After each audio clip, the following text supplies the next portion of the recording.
Materi kedua terkait kegiatan operasional.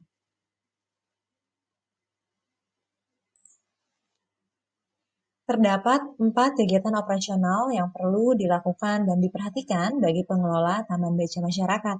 Pertama, terkait penerimaan, di mana hal tersebut yang akan dilakukan mulai dari administrasi sumber penerimaan buku.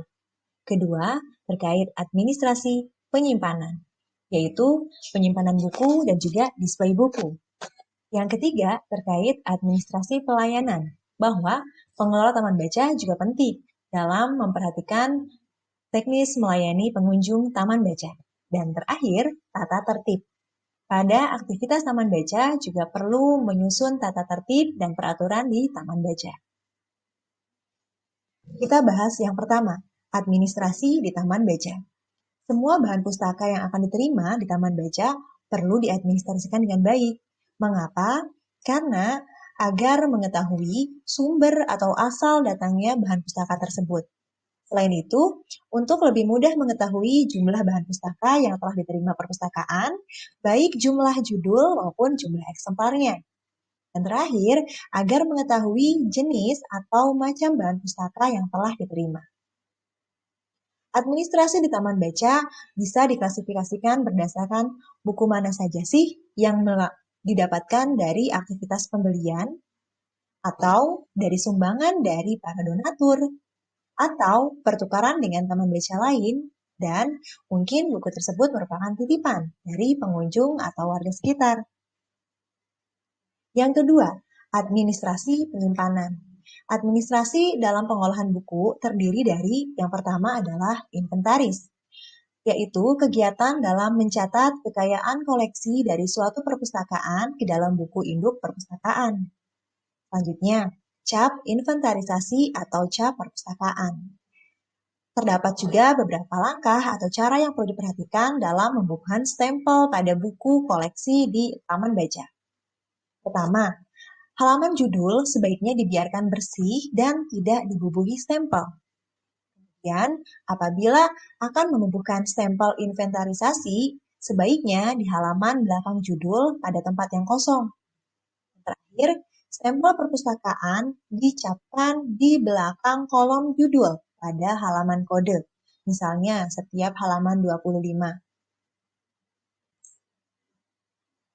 Selanjutnya, administrasi penyimpanan di sini juga meliputi klasifikasi dalam hal penyimpanan dan inventarisasi buku di taman baca. Klasifikasi ini yaitu menentukan subjek yang dimiliki buku yang dinyatakan dengan notasi berupa angka. Notasi ini dicantumkan pada latai buku yang ditempelkan pada bagian punggung buku. Contohnya, keterangan kode nomor 000 berdasarkan seperti format gambar di sebelah, ini merupakan kode nomor. Nanti kita buat kode nomor urutnya menjadi 001, 002, dan seterusnya. Kemudian jumlah buku dan nama perpustakaan.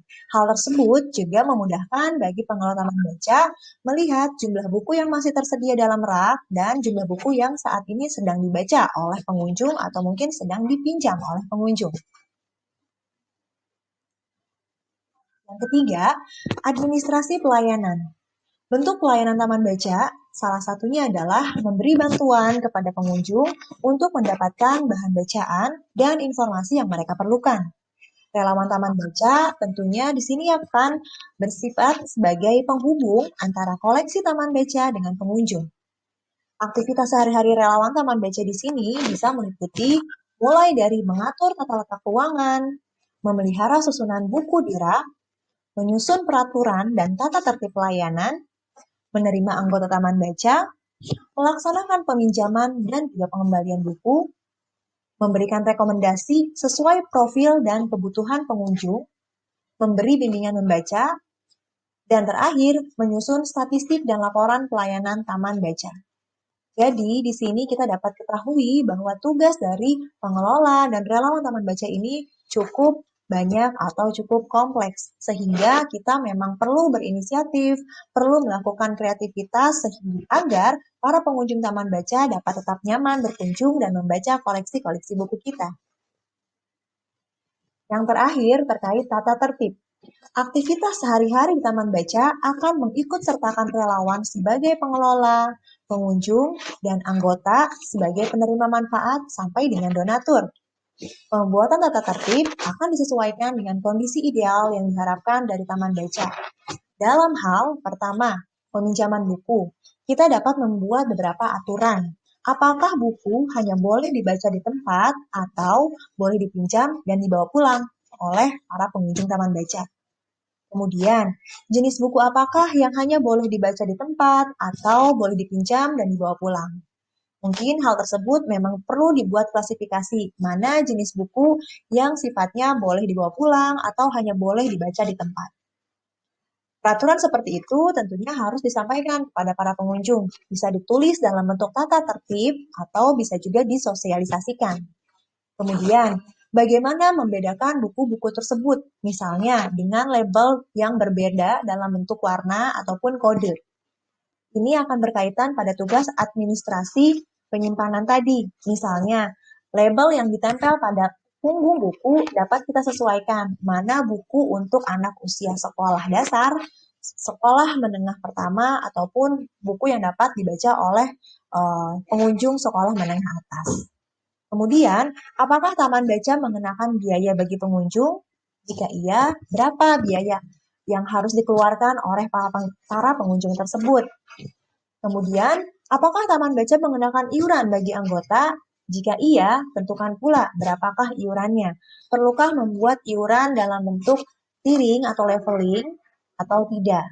Kemudian, apa saja keuntungan menjadi anggota Taman Baca tadi? Tentunya perlu juga disampaikan dan disosialisasikan apa perbedaan apabila pengunjung menjadi anggota Taman Baca dan tidak menjadi anggota.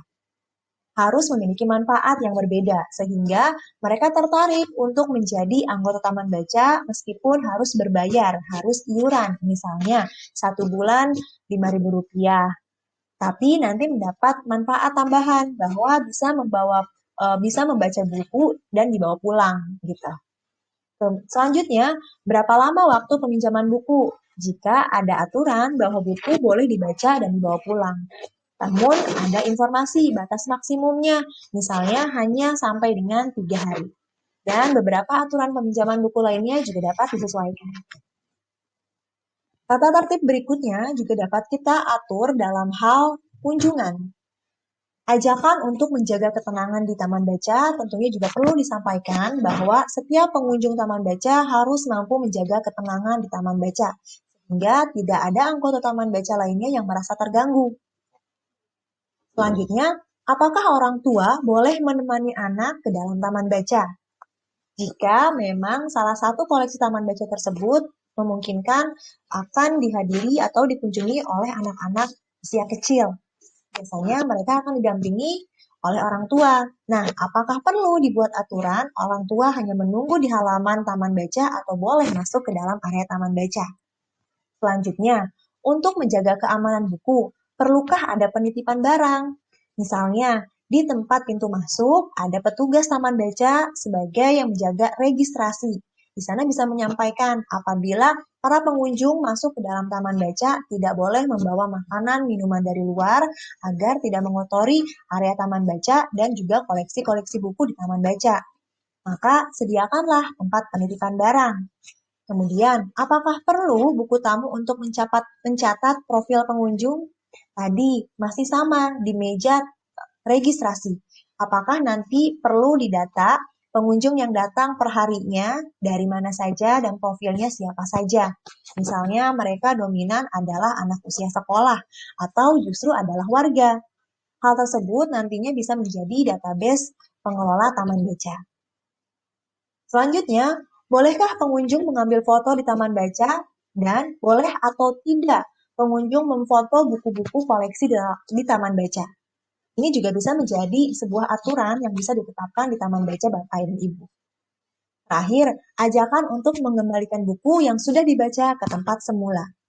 Ini bisa disampaikan dan juga bisa dituliskan dalam bentuk tata tertib bahwa setiap pengunjung yang telah membaca koleksi buku agar menempatkan kembali dan mengembalikan buku di rak yang di mana ia mengambil buku tersebut. Terkait perawatan koleksi buku, sampaikan dan sosialisasikan bahwa buku tidak boleh dicoret-coret, dirobek, dan lain-lain yang akan merusak kualitas buku bacaan. Jika buku yang dipinjam kemudian rusak atau hilang, sampaikan pula apa konsekuensi yang diperlakukan di taman baca. Misalnya, perlu mengganti dalam bentuk buku yang sama atau boleh dengan buku yang berbeda, atau konsekuensi dalam bentuk denda nominal rupiah. Kemudian, terkait perawatan koleksi buku juga sampaikan, bolehkah buku itu difotokopi atau memang sama sekali dilarang. Demikian informasi mengenai kegiatan operasional di Taman Baca. Kita bertemu lagi di materi berikutnya.